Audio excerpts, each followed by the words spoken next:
how does a second charter arrive in Antigua under the Antigua Airways banner? The Antigua Airways charter flight has its banner. How does a second flight arrive?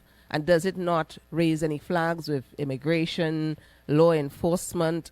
Some clarification, please. I'm going to invite Ms. Yearwood to address that.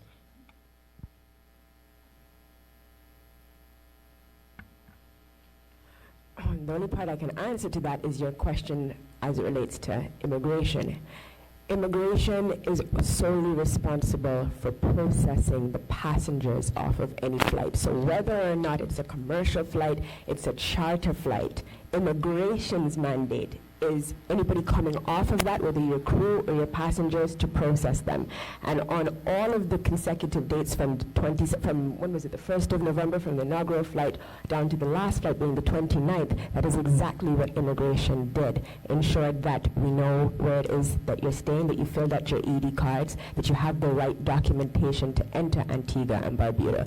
But with respect to anything outside of that, arrangements of flights, that would not be my jurisdiction. So I would yield to the Honorable Minister with that one. Right, and let me give some further clarity to this particular matter.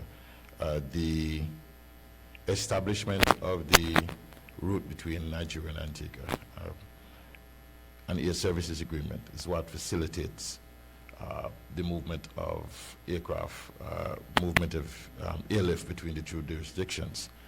And the administrative body, or the regulatory body that would normally facilitate it from that point, would be the Civil Aviation Authority. We do not have an officer from the Civil Aviation or from the Ministry of Civil Aviation available to determine how the request for an establishment of a second charter on that particular route was in fact approved. I will give the assurance that we can facilitate that question to the requisite authority. They're not here to